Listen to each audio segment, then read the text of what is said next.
So I'm gonna be real. I just went through the biggest fail all time. I recorded for 1 hour a whole video. The mic was off. So I am here to talk about, I'm here to clear the air on everything that's been going on. Because my abusers, also known as my parents, decided to put on this smear campaign, and pretty much everyone sided with them. Now, I don't mind that people take sides, but I think it's very important to hear both sides of one story. I don't think it makes sense to hear one side of the story and make up your mind about something. Just like in science, you can't just assume something without looking at the bigger picture, and this is the case. So I'm going to tell you what happened, generally speaking. I'm not going to talk about, the childhood. The time and place here is just to kind of talk about the elephant in the room.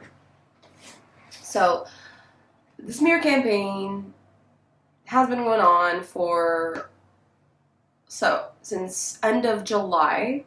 Right now we are in October, mid-October, and I received so many hate messages from family members telling me how horrible of a person I am for doing this to my mother and my stepfather that love me so much and always did.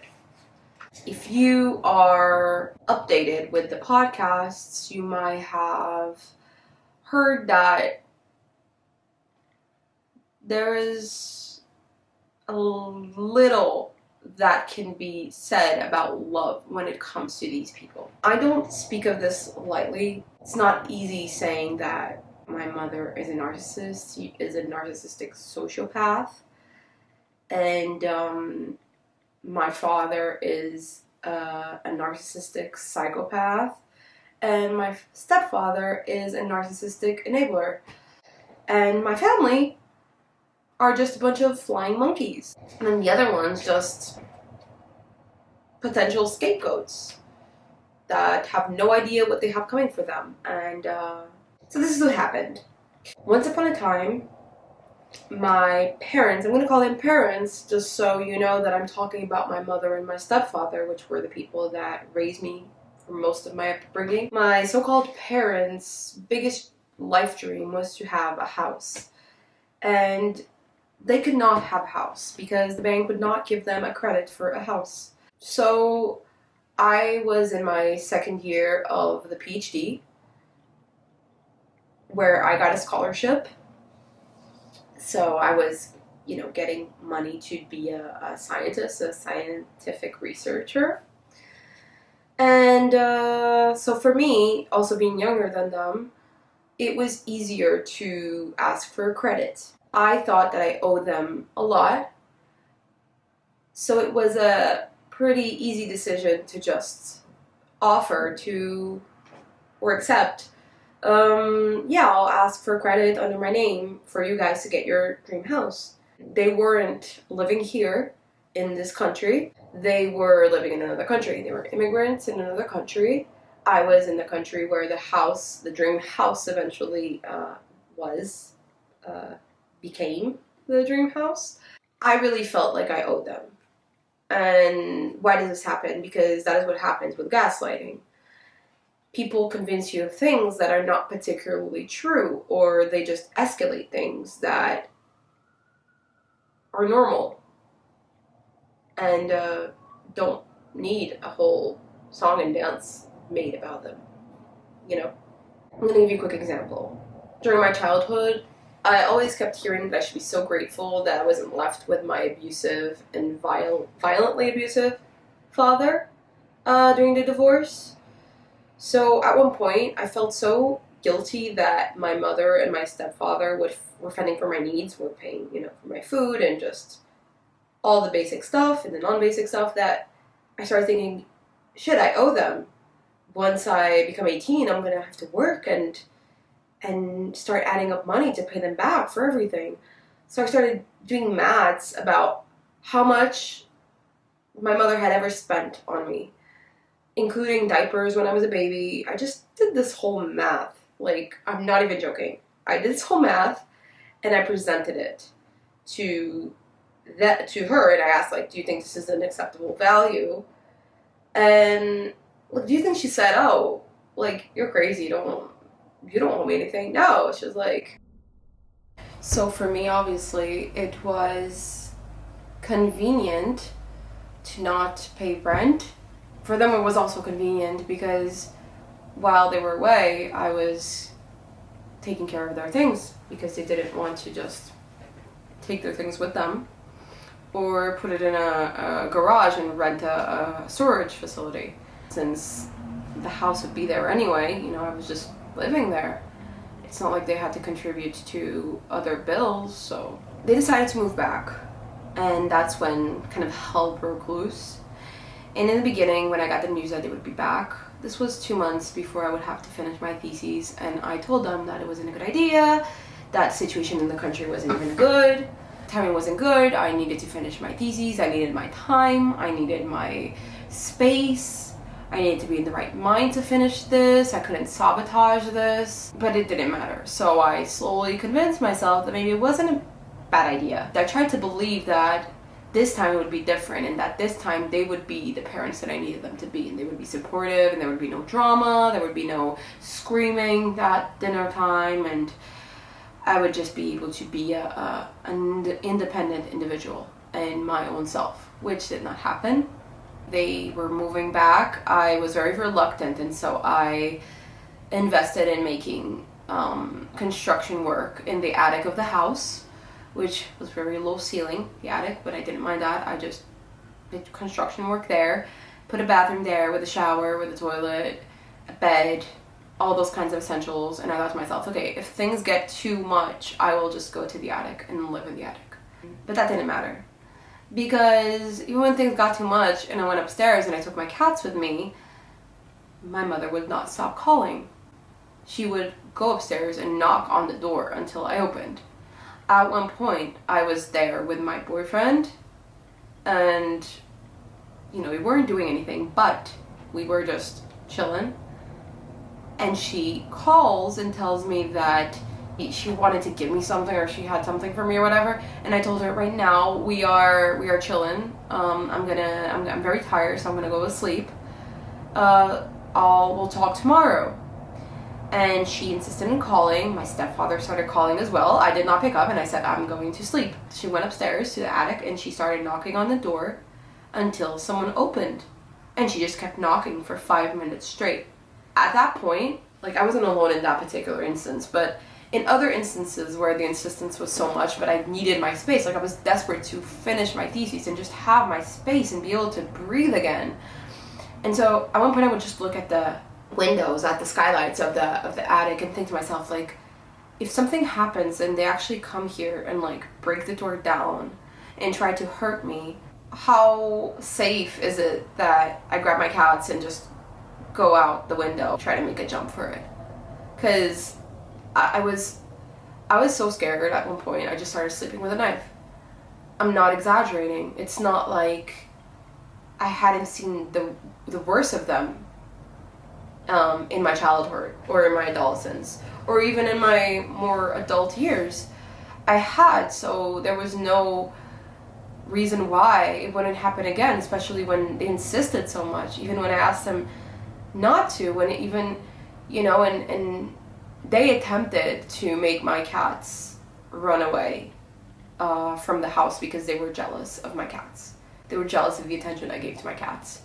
So my mother tried to hurt my cats several times, even threatened to like cut my cat's feet off. It's things that make no sense at all.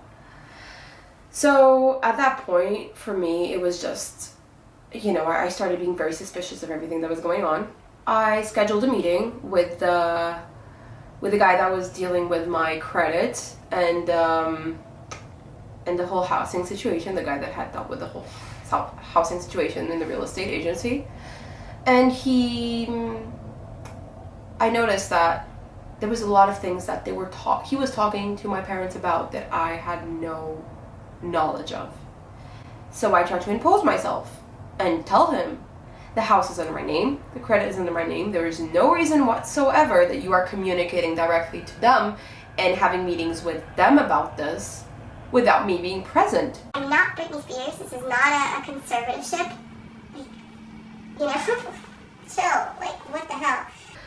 And he went and told my mother that I was very out of control and I was clearly losing it and clearly being manipulated by someone from the exterior world. Something like that. And it's like, this is insane. This is completely insane. Like, I'm a grown adult. If it wasn't me, there would be no house, there would be no credit, there would be nothing. Like, how did this backlash so hard on me when I didn't want this drama? So the camera keeps turning off and cool down because it's too hot here. So, yeah, just came back. This is like a light. No negative sunset light. So now I'm having like a little bit of a lighting situation here. Then I get closer to the camera, so I'm always sure that it's focusing correctly. So I wasn't expecting so much backlash because I didn't want any drama. I didn't want any of this. I didn't plan any of this to happen. But at that moment, I had almost finished delivering my thesis. And it was just getting worse. And worse and worse and worse. Like, the screaming was constant. Just the crazy things she would say. And I suggested for her to get psychological help. But that's offensive. You don't tell a narcissist to get psychological help. That's crazy. She took it as an offense. I'm a psychologist. I'm not crazy. But yet, she still thinks that people that go to therapy are crazy. Or others need it. I don't. I'm perfect. You know, that kind of mentality. I didn't have a choice at that point. I didn't feel safe. That is a fact. A week before I decided to leave, if you had told me that a week later I would be out of the house and I would be no contact with my parents, I would tell you, you are insane. I would never be able to do that. I would never be able to quit the cord. But I reached my limit. And it worsened when I had this meeting with a real estate agent, and he just tells me these things, and I found out all these things, and I was like, okay, well, I told the real estate agent, after I imposed myself, I said, well, I think to keep everything legal and to keep everything safe for me and for them as well, technically, I want to suggest to my parents to give them a renting contract to be in the house. So everything is legal, and eventually when I move out and I want a credit for my own place, I can do it freely and without any problem. When this was presented to my parents, they reacted terribly. They were like, but if we do a rent, we need to pay a little bit more. Like, no shit. So?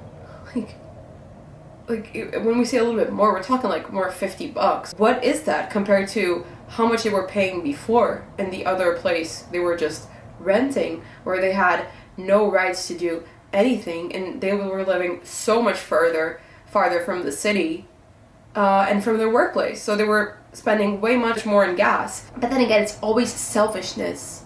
Even me telling them, but that way I can get my own place eventually. That way everyone is safe.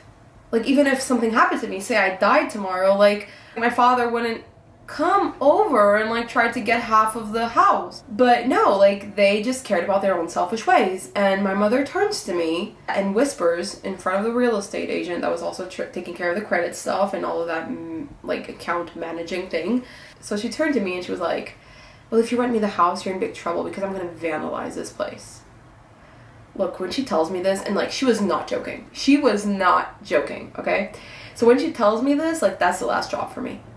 Because there was no, like, haha, I'm joking. Of course, there's no problem. Anything to help you, like, sort of situation, help you get a credit for your own place eventually when you want to get on with your life, because you're 30 and, you know, you want to be a mom one day, you want to do your life, and it's normal, you know? So at that point, it was the last drop for me, and my boyfriend was upstairs in the attic. Like, he accepted the situation. Like, you're living in the attic? Why? Oh, because this is going on? Okay,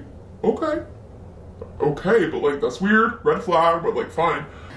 And I turned to him and I'm like, look, I can't do this anymore. I need to get away from this place. And so we made an escape plan, and in less than 3 days, the escape plan was ready and in full order to go. And I will make a video about the whole escape plan. I will tell you all the details, everything, because this was a whole thing. Obviously, I had to do this without getting caught. I had to do this in secret. It was crazy, crazy, crazy. But let's fast forward to after I escaped, because this was like 3 days prior, like the story that I was telling you about the whole like renting contract and stuff. So I escape. I leave a letter to my mother and my stepfather, and I tell the guy that is like the credit account manager / real estate agent that, you know, I'm not going back. I don't want to contact them directly, but he can propose them a renting contract. The renting contract that we had talked about before, because I don't want to just kick them out, although I could, because I don't want to like peel the last shed of dignity that they could have as people, as humans, although abusers. Like, I still wasn't in my right mind to actually realize, like, no, I need to think about myself. I can't keep this up. Especially because if I gave them a renting contract, I would have to be the one paying taxes. And here where I live, you pay 25% of the money you are receiving just for taxes. So the renting would have to be quite expensive for me to be able to pay the taxes and the mortgage without being financially messed up, like in ruin, in total absolute financial ruin. But then after a while of this whole drama, I was like, they didn't accept the renting thing. It was just in just a few days, you know, I found that they didn't want to rent. They just wanted to still freeload there, and I was like, no, this can't be it. So I decided, and also after talking to my lawyer at the time, that I was just gonna invite them to leave. Especially because water bills, gas bills, like internet and phone bills, everything was under my name. Like, this was pretty much the same week that I had finished my theses. So at that point, the financing would end, so I would be unemployed. And I was thinking, why am I overwhelming myself with a mortgage, with all these bills that, although they were paying at the time, are under my name, so they can just kind of fuck off, and I'm the one that has to pay this? And I made a decision that I thought I would regret to invite them to leave. I sent them an email, because at that point I had already gone non-contact, so I had already blocked them everywhere. Sent them an email saying, I give you 3 days to find a place to go. And I knew that they weren't in financial ruin. I knew that they had a place to go. There's a lot of family members that have like houses for rent, apartment for rent. They had money. They own like a field where they could just like build a small house. Like, they had the possibilities. Okay, I couldn't put myself in another situation while I was already in a big situation, in a really bad situation. At first they even refused to leave and all this stuff. Because like, when I gave the renting contract, she had the audacity to call one of like my godmother. Like, I'm not religious, but I was raised in Christian Catholic background, so I do have a godmother and a godfather. And she called my godmother and she told her that I was an evil person and that I've always been like this since I'm a baby, blah blah blah. Like, I still wanted to like let them stay in the house, but yet she was already talking shit about me. What the hell? You know, like, why am I even trying to be decent? Overly decent, actually. So I gave them 3 days to leave, and they had to leave because I canceled the water bill and the electricity bill and all of that. So unless they wanted to live without gas and electricity and all that, they couldn't stay. And at first they refused to leave, but then they realized once the water was cut off for real that they had no choice, so they left. And so they threw on this smear campaign, and I started receiving like hate messages pretty much without even hearing my version of the story. People didn't care. I received messages saying there was nothing they could have done that could justify what you did, you kicking them out of the house. And that's crazy. It is really crazy. And I would be lying if I told you that family members were the only ones who picked sides without knowing my version of the story. Plenty of so-called friends of mine also did that. People my age who it's impressive that they would really think that family is family no matter what. So that was disappointing, I guess, but nothing short of what I should have expected from the beginning. The thing with this smear campaign is that apparently, although I have just finished a Ph.D, and although I think I am pretty articulate when I speak, apparently I am insane. And apparently, they should be the ones having control of my property because I am insane. Basically, they want to pull a Britney Spears on me. I don't know. They basically contacted the real estate agent and account manager and asked him to be a witness because he wanted to sue me for real. Wow, like when I found that out, I was like, can't believe this. However, I knew that if I hired him to sell the house, because obviously I wasn't going to go back there, I didn't kick them out with the idea of going back there. I told them to leave, I invited them to leave so I can actually sell the place, pay off the credit, and just move on with my life because I need to move on with my life. I cannot continue with this. So I knew that if I hired him, he would not be able to witness against me. So I hired him to sell the place. And he said that he was very optimistic about selling the place, and in about 2 months he would sell the place. And so we signed a contract, left the keys, everything in order, and that was that. However, it's been 3 months and the house has not been sold. He has done many visits in the house without sending me a proper real estate report. All these other things happened. My parents wanted to say stuff to me, talking about this gold medal that supposedly they lost, and they were like insinuating that I had it. So they were like sending these like favor messages for him to deliver to me. And I told him, please stop being their mailman. Like, this makes no sense. I hired you. Stop doing this. These people are abusers. And he told me he really liked them and that he will always respect Mr. and Mrs. their name. And I just found it extremely offensive. But I know that I can't be emotional when it comes to these kinds of things because the number one priority was selling the place. However, I very late found out that he had an agenda and he did not want to sell the place. He was not interested in selling the place. He was siding with them, so I confronted him about it and got very defensive. And so after talking to my then lawyer that had actually been recommended by this person, I told him that the exclusivity contract with the company, with the real estate company, had to be canceled. Because I had fair reason to cancel it.